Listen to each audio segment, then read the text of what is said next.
अस्सलामुअलैकुम गाइस। ये इसका जो मैकेनिकल पोर्शन का काम था वो मैंने अभी सारा कंप्लीट कर दिया है। इसकी वायरिंग मैंने टेस्ट कर ली है इसके ऊपर, क्योंकि ये एक बड़ा कॉम्प्लेक्स बाइक है इन अ सेंस कि इसके काफ़ी ज़्यादा इलेक्ट्रॉनिक्स हैं। और ये जो एयर सस्पेंशन पार्ट है इसका, यहाँ पर इसका अपना एयर कंप्रेसर लगा हुआ है और ये यहाँ से आप इसके टायरों में जो है ना हवा भी भर सकते हैं खुद ही इससे। तो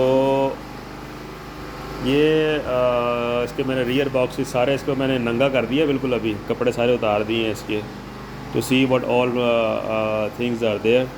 तो ये इसका ट्रांजिस्टराइज्ड एमिशन कंट्रोल यूनिट है बाकी ये कार्बोरेटर बेस्ड है इंजन इसका।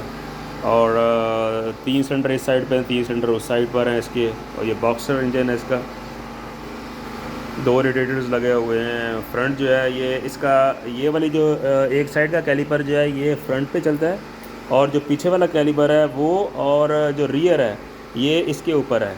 यानी कि फ्रंट के ऊपर भी जो लेफ़्ट साइड वाला कैलिपर है वो, और जो इसकी रियर ब्रेक है ये, यानी जब आप इसको ये प्रेस करेंगे तो दोनों टायरों की ब्रेक लगती है, और जब इधर से प्रेस करेंगे तो सिर्फ right side of the brake है वो इंगेज होती है। तो इस तरीके से इसका ब्रेकिंग सिस्टम जो है वो इन्होंने इस्टेब्लिश किया हुआ है। और बाकी ये शैफ्ट ड्रिवन बाइक है। ये वाला इसका एयर शॉक है। यहाँ से जब कंप्रेसर आप इसका ऑन करते हैं तो ये नीचे और ऊपर होता है इसकी हाइट को एडजस्ट करने के लिए। यानी आप डबल पैसेंजर हैं तो फिर आपने हाइट थोड़ी इंक्रीज़ कर लें, इसकी सिंगल है तो थोड़ी नीचे कर लें, या अगर आपके पाँव नहीं लग रहा है तो फिर भी आप इसको नीचे कर सकते हैं।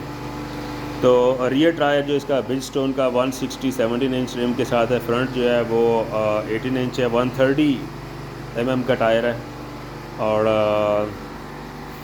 बाकी it is very very stable machine. जब आप इसको रैप करते हैं तो उसके ऊपर इसके इंजन को जो है वो इतना स्मूथ है 6 सिलेंडर होने की वजह से कि वाइब्रेशन ही नहीं है, और आपको पता ही नहीं चलता कि आप कोई इलेक्ट्रॉनिक बाइक चला रहे हैं या आप ये इंजन ड्रिवन बाइक चला रहे हैं। तो ये इसका सामान मतलब अभी मैंने सारा जो है वो, कुछ चीज़ें मैंने यूएस से ऑर्डर की हैं, वो इंशाल्लाह अभी वहाँ से दोस्त लेके आएगा मेरा। जो इसकी मिसिंग पार्ट कुछ थे चंद एक, वो मैंने वहाँ से मंगवा लिए हैं अभी, क्योंकि यूएस मार्केट में this was the best bike. और ये हार्ले डेविडसन को इस बाइक ने उठने नहीं दिया। फिर मजबूरी में इन लोगों ने ये जो प्लांट था इसका गोल्ड विंग का, ये उन्होंने वहाँ से निकाला अमेरिकन ने 2000 में। तो 2001 में कोई इसका मॉडल नहीं आ सका। फिर 2001 के बाद से फिर जापान में इसकी असेंबली स्टार्ट हुई है, और उन्होंने फिर 1800 सीसी में लेके थे और EFI में कर दिया था। लेकिन जो 1800 सीसी होंडा गोल्ड विंग है वो इससे देखने में बहुत छोटा लगता है। ये it's a really huge bike, और इसका जो लेंथ है वो और इसकी वेट जो है ये it's gigantic bike, one of the biggest commercial bike category में ये आता है। उसके बाद फिर ये वल्कैरी लेके आए थे, वो भी इसी तरह की, यानी यही चीज़ है होंडा वल्कैरी भी, और 4000 सीसी तक भी लेके गए हैं इस बाइक को। और इसी तरह के इंजन को ना ये 6 सिलेंडर को 4000 सीसी तक भी ये लेके गए हैं। तो ये एक मेरा ड्रीम बाइक भी था। काफ़ी देर से मैं इसके पीछे पड़ा हुआ था कि किसी तरीके से मुझे मिल जाए, तो ये अभी अल्लाह का शुक्र है मिल गया है। अभी इसमें जो काम शाम है वो होने वाले थे, वो मैंने अभी मैकेनिकली इसके सारे जो हैं वो 3-4 दिन लगा के सारा ठीक कर दिया है। इलेक्ट्रॉनिकली मैंने देख ली हैं कि थिंग्स आर गुड, लेकिन जो इसके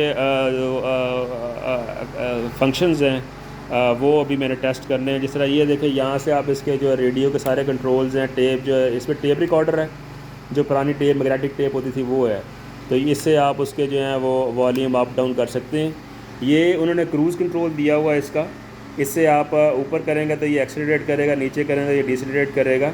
और ये क्रूज़ लगाएं और आप चलते जाएं बस, क्योंकि ये अमेरिकन हाईवेज़ के लिए बना था ये। और America is a big country, और उनका रोड नेटवर्क जो है वो आपको पता ही है, वो सुपर पावर के रोड नेटवर्क कैसे होते हैं। तो यहाँ वहाँ के ये एक one of the best machine थी। इसको जब इन्होंने निकाला है तो उसके बाद फिर जो हार्ले डेविडसन है उन्होंने फिर अपनी मार्केट वहाँ पे कैप्चर की है, और फिर उसमें भी बड़े बड़े इंजन्स आए हैं। लेकिन जो इसकी रेजिलियंस है वो हार्ले डेविडसन की नहीं हो सकती। ये दिस इज़ जापानीज़ जो टेक्नोलॉजी का पीक होती है ना, ये वो वाला बाइक है।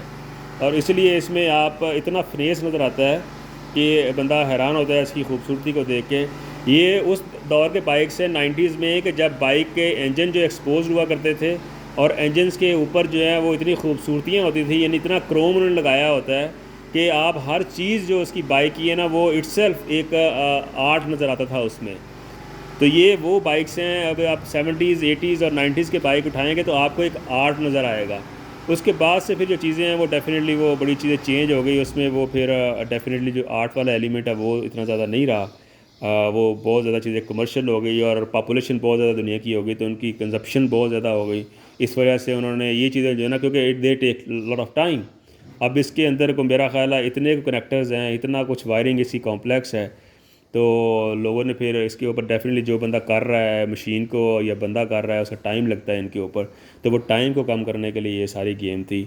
इसलिए जो आर्ट वाला काम था वो ख़त्म हो गया और वो चीज़ें जो कमर्शियल हो गई, इसमें वो जो फिनेस था डेफिनेटली वो काफ़ी हद तक कॉम्प्रोमाइज़ हुआ है। तो अभी इसके मैं ये सारी चीज़ें जो हैं पेंट शेंट के लिए दूंगा और इसको दोबारा प्रॉपरली इसको इसकी रीस्टोर करूंगा हर चीज़ को इंशाल्लाह। और इसके जितने भी फंक्शंस हैं, क्योंकि मैं जब भी बाइक करता हूँ मैं उनके जितने भी ओरिजिनल OEM फंक्शंस हैं उनको मैं सबको करता हूँ, ख्वाह उसके ऊपर जितनी भी कॉस्ट आए मेरी, but I want to see my machine in exact specs as per the OEM। तो ये इसके अभी बॉक्सेस वगैरह हैं, प्लस वो उसके बॉक्सेस हैं दो, और look at the size of these boxes. Bike के ऊपर इतना एहसास नहीं होता, लेकिन ये यहाँ पे आपको पता चलता है कि ये कितने बड़े बड़े बॉक्सेस हैं इसके। और that's all, so see you after some time इंशाल्लाह।